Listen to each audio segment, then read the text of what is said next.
You want to know the strangest thing I ever recorded? Not a war, not a dying star. It was a woman standing very still while 300 delegates laughed at her. I was there.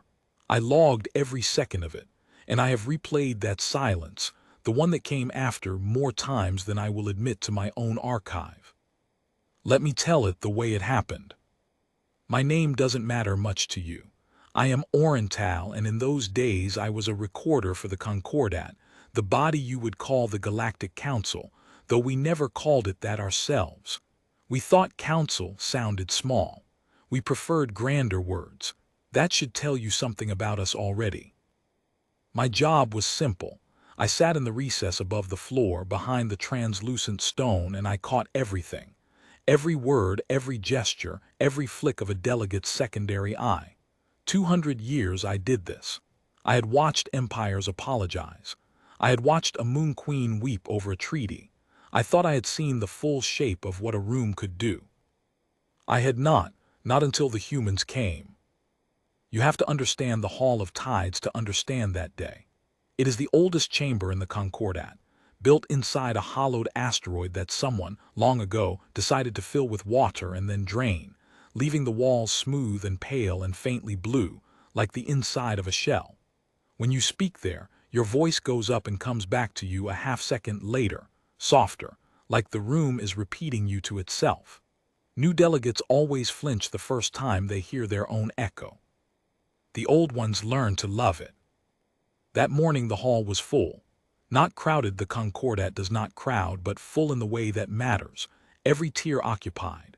The Velthari with their long necks folded over the railings, the quarrel in their breathing suits, mist curling off them.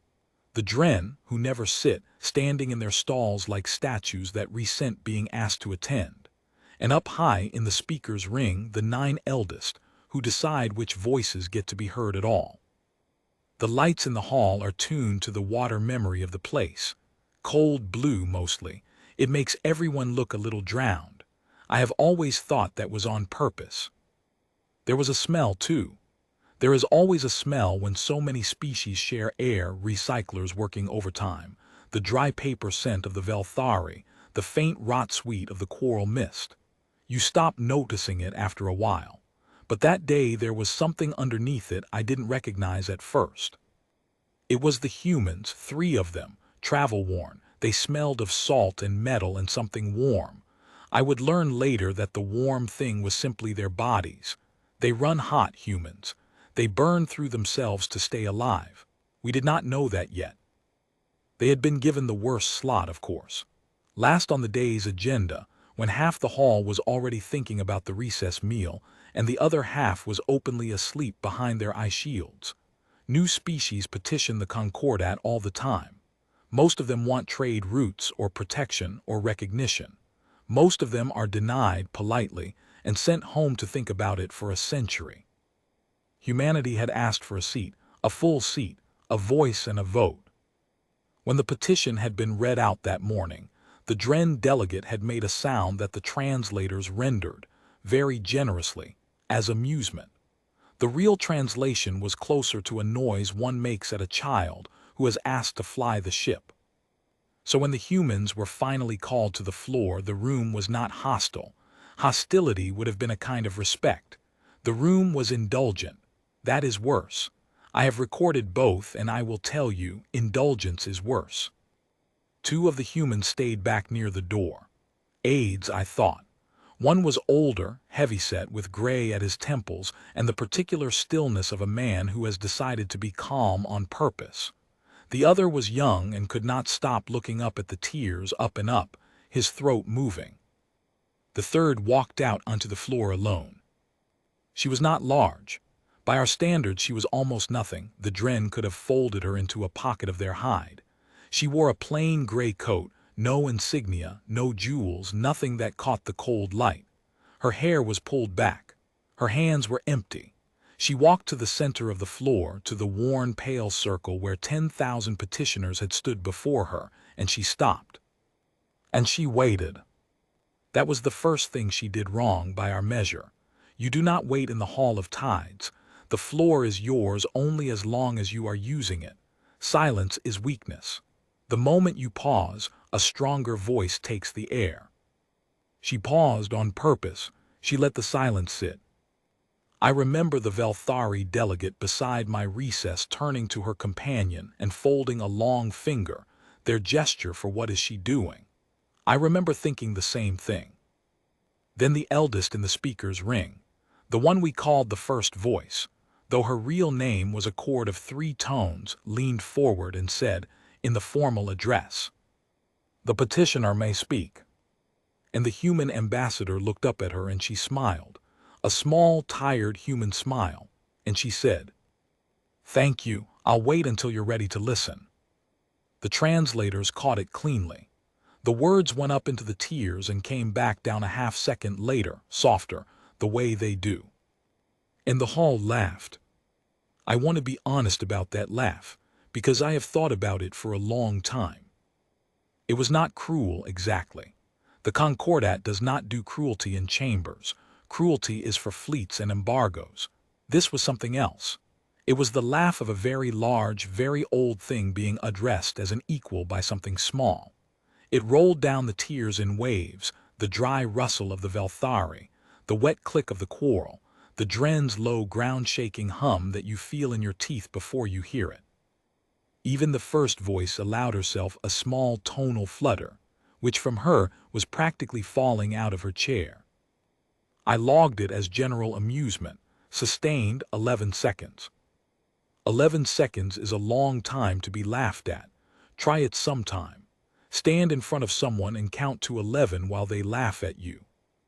The young human aide by the door had gone a strange color. His fists were closed.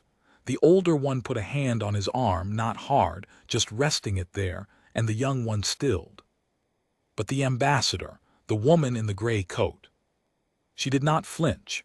She did not redden or shrink or look at her aides or do any of the small panic things a creature does when a room turns on it. She just stood in the worn, pale circle with her empty hands at her sides, and she let the laugh wash over her and break and run out. And when it had run out, when the last Dren hum had faded and the room was settling back into its blue, indulgent quiet, she was still smiling that small, tired smile, as if she had been told something she already knew. I zoomed my recorders on her face then. I don't know why, something in the way she stood, and I caught the thing that I have never been able to forget. She was not afraid of us at all. We thought we were laughing at a fool, but a fool would have been afraid. A fool would have rushed her words to fill the silence, or raised her voice over the laughter, or begged. She did none of it. She stood in a room of 300 ancient powers who held her entire species' future in their hands, and she looked at us the way you look at children who are about to learn something.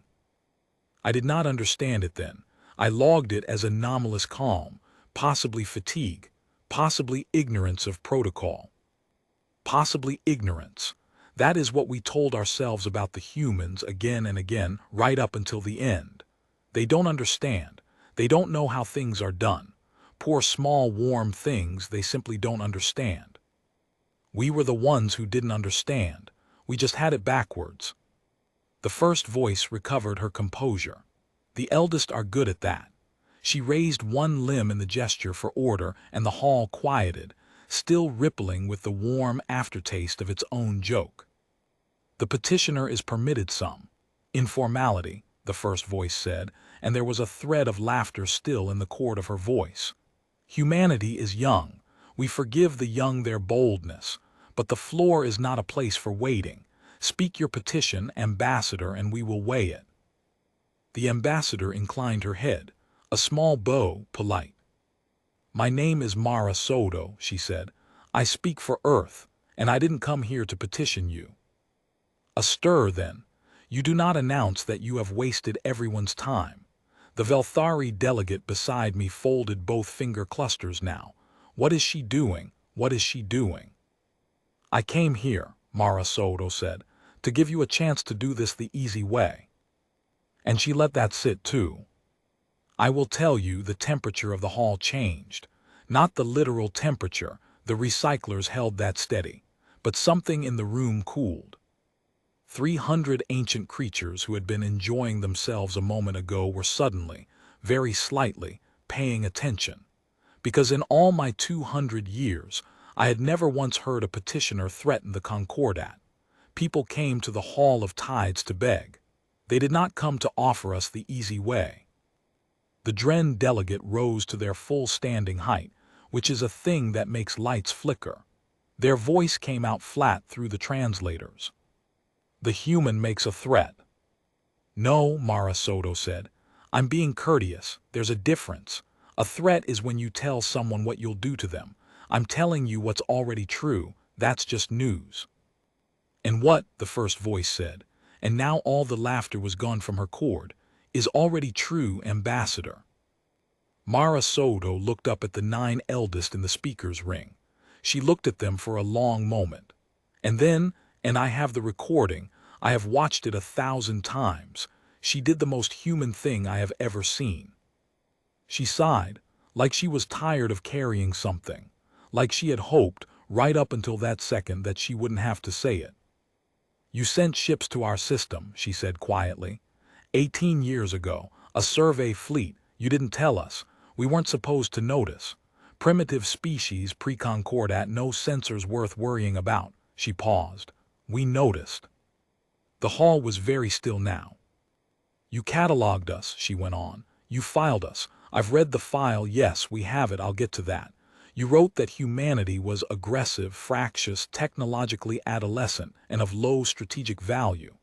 You recommended a resurvey in 200 years to see if we'd grown up enough to be worth contacting. She tilted her head. 200 years, that's the part I keep coming back to. You looked at us, and you decided we were so far beneath you that you'd check back in 20 human lifetimes to see if anything had changed. She spread her empty hands. It's been 18 years. I need to stop here and tell you about the file, because the file is the whole thing, really. The file is why I am still telling this story. The Concordat keeps records of every species it surveys. Sealed records. They live in the deep archive, behind locks that are themselves 3,000 years old, in a vault that orbits a dead sun specifically so that no one can get to it quickly. The survey of Earth was in that vault. It had been in that vault for 18 years. No species outside the 9 eldest and their recorders outside me. I had logged the original survey myself, was supposed to know it existed. And Mara Soto had read it. When she said that, when she said I've read the file, I felt something I had not felt in 200 years of recording. I felt cold all the way down my spine line, because I knew what was in that file, and I knew what it meant that she did. The first voice knew too. I saw it ripple through the speaker's ring, the 9 eldest going very still in the particular way that powerful things go still when they realize the ground has moved. You could not have read that file, the first voice said. Her cord was careful now, controlled. It does not exist where you could reach it. It existed on a fleet drive aboard the survey ship, Mara Soto said, which surveyed us, which means it was for a while inside our system. She smiled again, and this time the tiredness had a small edge to it. You came to look at us. You should have considered that we might look back. The survey fleet left no assets behind, the Dren delegate said. We accounted for every ship. You accounted for every ship, Mara agreed. You didn't account for what they touched on the way through. You ran active scans across half our orbital infrastructure to catalog us. Active scans go 2 ways. You were so sure we couldn't see you that you never imagined we'd record you. We caught 11 seconds of your fleet's command handshake. 11 seconds. She let that land. It took us 18 years to break it. We're aggressive, fractious, and technologically adolescent. We're also extremely annoyed, and we don't sleep much when we're annoyed. So we spent 18 years inside that 11 seconds, and eventually it opened like a door. I want you to understand what she was describing, because the hall understood it, and that is the moment everything changed. She was telling us plainly in a calm, tired voice that an adolescent species we had not even bothered to contact had intercepted a fragment of Concordat fleet code, a fragment, 11 seconds of handshake, and over 18 years had reverse-built from it. Not just decrypted it, understood it, climbed back up the thread, hand over hand, from one stolen handshake all the way into a sealed archive orbiting a dead sun on the other side of the Concordat space. That is not what adolescent species do. Adolescent species cannot do that. The thing she was describing should have taken a Concordat-tier civilization 3 centuries of dedicated work. Humanity had done it in 18 years, angry in the dark with no help, because we had insulted them and then turned our backs. The Velthari delegate beside my recess had gone completely still. Her finger clusters were not folding anymore. They were just open, frozen open. "This is a fabrication," the Dren delegate said, but their voice through the translators had lost its flatness. "A primitive species claims a capability to frighten us. It is a child claiming to have built a star." "It might be," Mara Soto said pleasantly. "You're welcome to think so. In fact, please do. It costs me nothing if you don't believe me." She turned slowly, addressing not the eldest now but the whole hall, all 300 tiers of ancient power. "But I'd like to read you something, from the file, just to settle the question of whether I've actually seen it." She didn't pull out a device. She didn't read from anything. She just lifted her chin slightly and recited, in the dry administrative cadence of a Concordat survey report. Subject species designation, Sol 3 native intelligence. Common self-reference, human. Disposition, aggressive, fractious, technologically adolescent of low strategic value. Notable trait, an unusual and possibly maladaptive refusal to abandon members of their own kind, observed even at significant cost to the group. Recommend no contact. Recommend resurvey in 2 standard centuries. Recommend the system not be flagged for the general registry, as its eventual value is unlikely to justify the attention. She stopped. "That last line," she said quietly, "that's the one I want you to sit with, unlikely to justify the attention. You looked at every person I've ever loved, every person who's ever lived on my world, every child who will be born there, and you decided we weren't worth the attention." She looked up at the eldest. "You filed us, and then you forgot us. And here's the thing about being forgotten, Council." Her voice didn't rise. It went lower. "It is the best possible head start." The hall did not laugh now. The first voice was silent for a long moment. When she spoke, her chord had changed. It had the careful, measured weight of someone choosing every tone with great precision, the way you choose your footing on ice. "You have proven you read the file," she said. "I will grant that it is. Not a small thing, but reading a file is not power, Ambassador. Knowing our words is not the same as standing among us. You have done something clever. Cleverness is not a seat. You have shown us that humanity is more capable than we recorded. Very well, we will amend the record. We will note that the survey underestimated you. We may even, in time, open formal contact." Her tone warmed just slightly into something almost generous. "Is that not what you came for? Recognition? You have it. You have impressed us. Few species impress the Concordat. Take that home to your world as a victory and let us proceed with." "I didn't come for recognition," Mara Soto said. "Then what?" the first voice said, and for the first time in 200 years I heard an eldest sound tired. "Do you want?" Mara Soto was quiet for a moment. And then she said the thing that I have carried with me ever since. The thing that turned the Hall of Tides into the silence it is famous for now. But I am getting ahead of myself. I should tell you about the other 2 humans, the aides by the door. Because while the ambassador held the floor, I had 3 recorders running, and one of them was on them the whole time, and what they did matters. The older one, gray at the temples, the careful, deliberate calm, he never moved. The whole time he simply watched the tears. Not the eldest, the tears. He was counting something. I realized much later, watching the recording back, that he was counting the delegates who had stopped breathing easily. He was reading the room the way a soldier reads a hillside. By the time the ambassador finished reciting the file, he had what he wanted. He gave a small nod to no one and let his hand fall to his side. The young one was different. The young one was frightened, not of us, of failing. You could see it in him. He kept looking at the ambassador's back like she was the only solid thing in a flood. Once, when the Dren delegate rose to their full flickering height, the young human took a half-step forward, instinct, to put himself between the Dren and Mara Soto, between a creature that could fold him into a pocket and the woman in the gray coat. The older one stopped him, just a hand on the arm again, and he leaned down and said something to the young one, very quietly, that my recorders barely caught. The translators almost missed it, but I have it. I have cleaned it up over the years. He said, "She's not the one who needs protecting. Watch." Watch. That word in that room, from a human who knew exactly what was about to happen. Watch. I have thought about that more than almost anything else, because it meant they knew.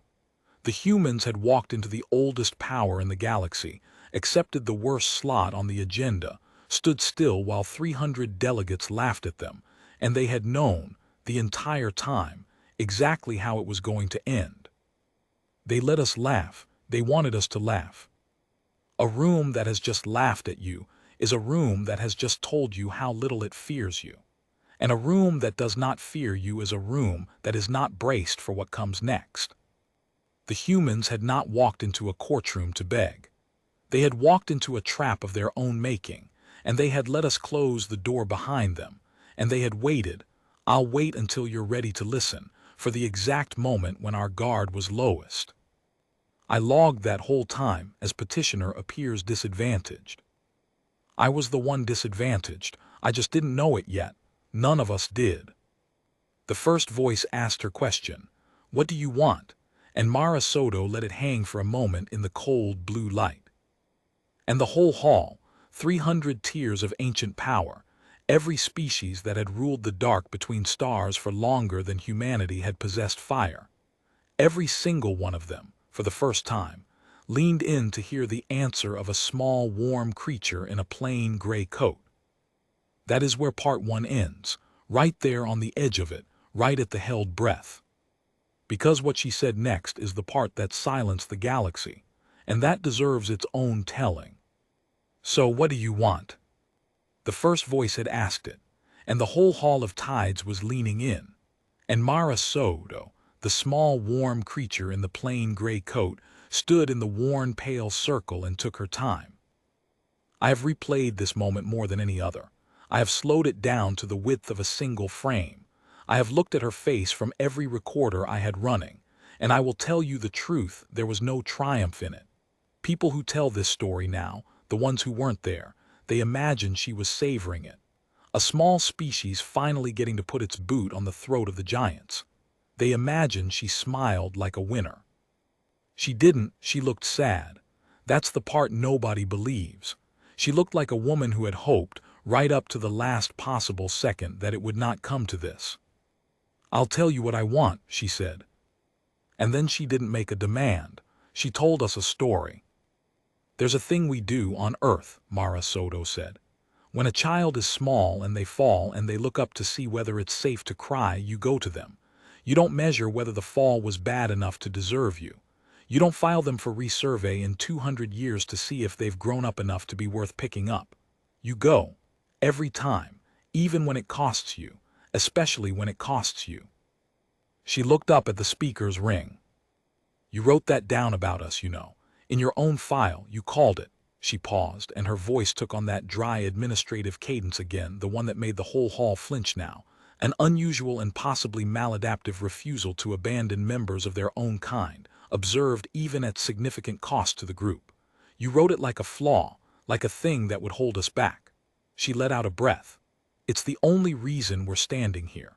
It's the only reason we're standing anywhere. We did not crawl up out of the dark by being clever. There are 1,000 clever species. We crawled up because not one of us was willing to be left behind, and so none of us were." The hall was utterly silent now. Even the recyclers seemed quieter, though that's impossible. I checked the logs. They were running steady. It only felt like the room was holding its breath. "You looked at that," Mara Soto said, "and you decided it made us weak. And then you turned around and left us in the dark alone for 18 years with nothing but 11 seconds of your own arrogance to work with. She spread her hands. You taught us in one sentence exactly what you don't understand about us, and then you handed us the means to climb. I want to be very clear about something, Council. You didn't underestimate our strength. Lots of people underestimate strength.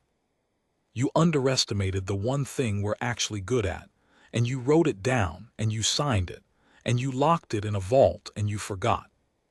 She let that sit. So here's what I want. And now I have to slow down, because what she said next is the part that the whole galaxy means when it talks about the day the Hall of Tides went silent. There are 41 species in this room, Mara Soto said, that the Concordat surveyed, catalogued, and shelved, like us. 41 species you found, measured, decided weren't worth your attention and filed away for resurvey in 1 or 2 or 300 years. I know their names. They're in the deep archive, the same archive I read. She turned slowly, sweeping the tears.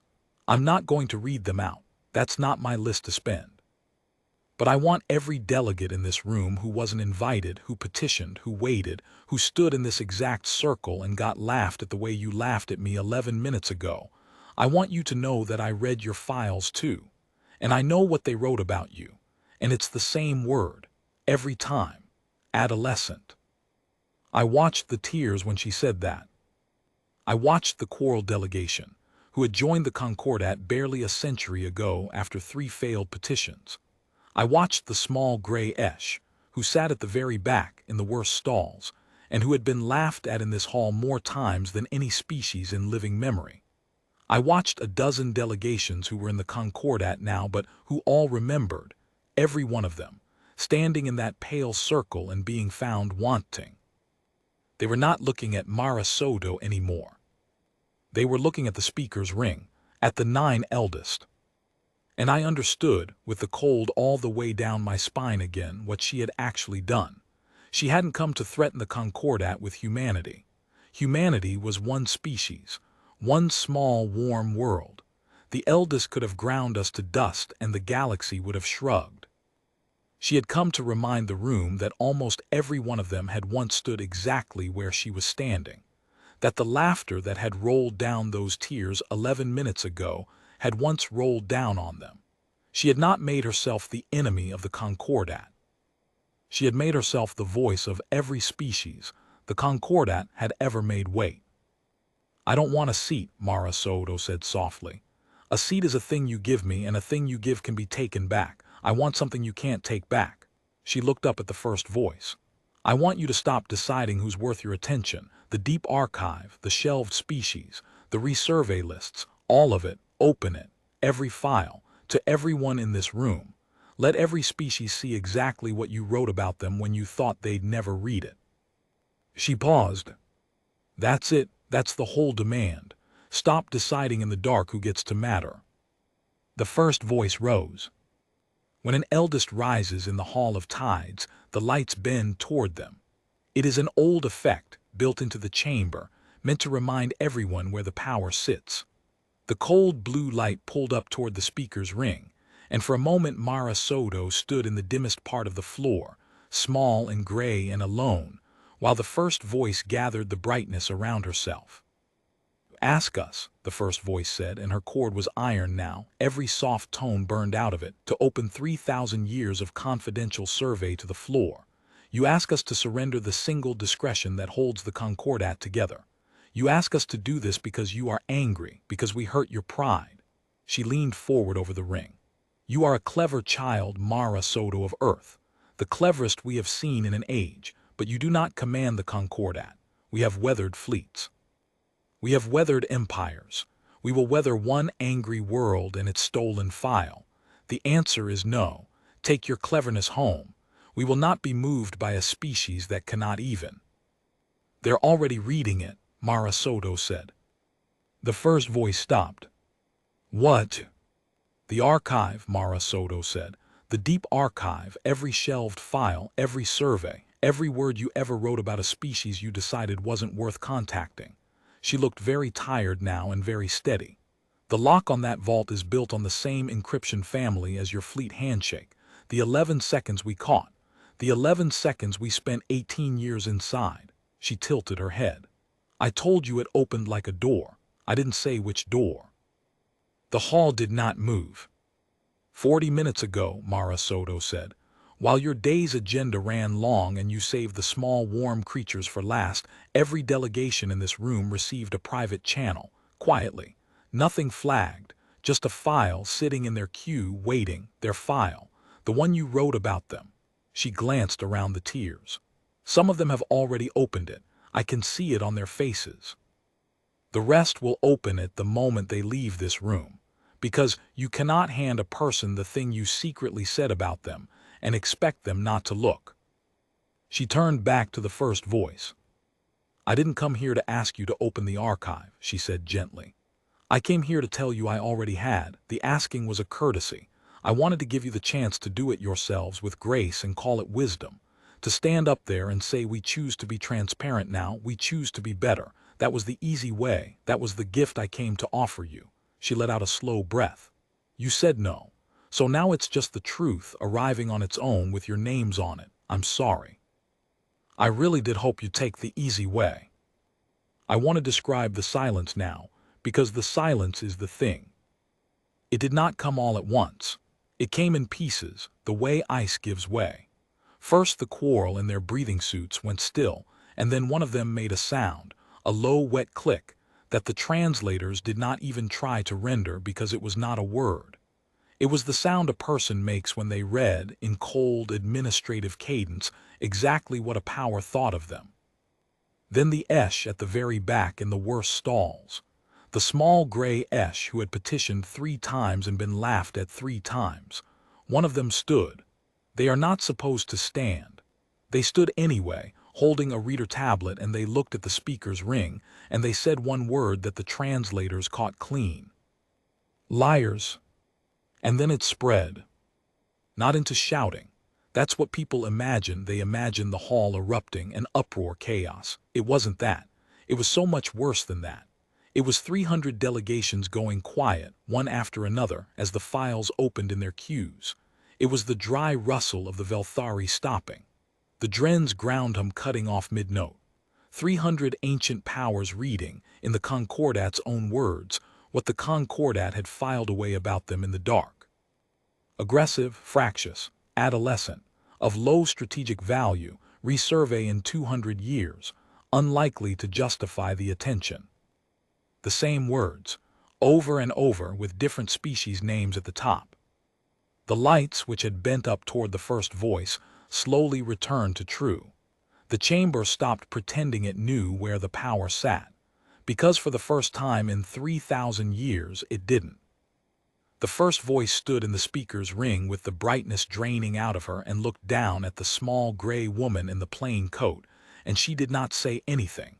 There was nothing to say. There was no order to call. You cannot call a room to order when the room has just learned what you wrote about it. And Mara Soto, and this is the part I hold on to, Mara Soto did not gloat. She didn't smile. She didn't turn to her aides in triumph. She just stood in the worn pale circle in the cold true light and watched a 3,000-year-old power realize what it had done. And she looked sad. The whole time. Sad the way you're sad watching something fall that you warned and warned and warned. The young aide by the door, the frightened one, the one who'd stepped forward to put himself between the Dren and his ambassador, he was crying. Quietly. The older one had a hand on his shoulder now, and the older one was not crying, but his careful, deliberate calm had cracked just slightly into something that on a human face means we did it, and I can't believe we did it, and it cost what we knew it would cost. Because here is the thing they understood that I only understood later. Mara Soto had not won a victory for humanity. She had thrown away humanity's single greatest advantage to do it, the head start, the being forgotten. It is the best possible head start, she'd said that in part of the day none of you saw early on, and she'd meant it. Humanity had 18 years and an 11-second crack into the most secret vault in the galaxy. They could have used it for anything. Power, position. Quiet, patient advantage, growing in the dark while the giants forgot them. And instead she'd walked into the Hall of Tides and spent all of it, Every bit of that advantage, the whole stolen treasure, on opening the door for 41 other species she had never met. Species who would now never have to wait 200 years to find out they didn't matter. She'd been laughed at, and she'd answered the laughter by making sure no one would ever be laughed at in that room again. That is the most human thing I have ever recorded, an unusual and possibly maladaptive refusal to abandon members of their own kind. Except she'd widened the definition of her own kind until it included the whole shelved, forgotten, laughed at remainder of the galaxy. The Concordat had written that trait down as a weakness. It walked into their oldest chamber and ended their oldest secret in an afternoon. I'll tell you how it ended, the practical part, quickly, because you can read it in any registry now. The Concordat did not survive in the shape it had been. It couldn't. You cannot hold a body together on the promise that you'll decide fairly who matters, after every member has read in your own hand the moment you decided they didn't. The 9 eldest convened in private for 11 days. When they emerged, the deep archive was formally opened. Not that it mattered, it was already open. And the resurvey system, the shelving, the whole quiet machinery of deciding in the dark which species were worth attention, was dissolved. The 41 shelved species were contacted, all of them, within a year, not in 200. Several of them are full members now. The small gray Esh hold a seat in the speaker's ring. The Quarrel chair the contact committee, the very committee that used to decide who waited. Humanity got their seat. Of course they did. They never had to ask for it again. The room would not have dared deny it. But Mara Soto, I'm told, was not there to take it. She'd gone home. They say she didn't want the seat. They say she'd said her piece. I believe it. I saw her face. She never wanted the seat. She wanted the door open. That's a different thing. I am still a recorder. The Hall of Tides still stands in its hollowed asteroid, its walls pale and blue and faintly echoing. New species still petition there. But no one laughs anymore. That part of the hall is gone. When a new delegation walks out onto the worn, pale circle now, the whole room goes quiet and listens, because every single delegate remembers in their bones, in their files, what happened the last time this room decided something was too small to matter. They call it the day the galaxy fell silent. The historians do. They make it sound grand, a great hush descending on 300 ancient powers. But I was there, and I'll tell you what the silence actually was. It wasn't awe. It wasn't defeat even. It was 3,000 years of giants finally, all at once, listening and realizing in the same cold moment that they'd had the chance to do it kindly, and they'd laughed instead. I keep one recording above all the others. Not the file, not the demand, not the silence. I keep the 11 seconds at the very start, before any of it.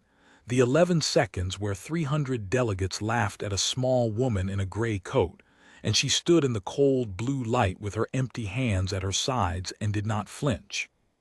Because that's the whole story, really, right there. We laughed because we thought we were looking at something beneath us. We were looking at the thing that was about to change everything. We just had it backwards. We always did with the humans. The galaxy laughed at her for 11 seconds. She made sure it would never laugh at anyone, ever again. And then she went home because the door was open. And that was all she'd ever come to do.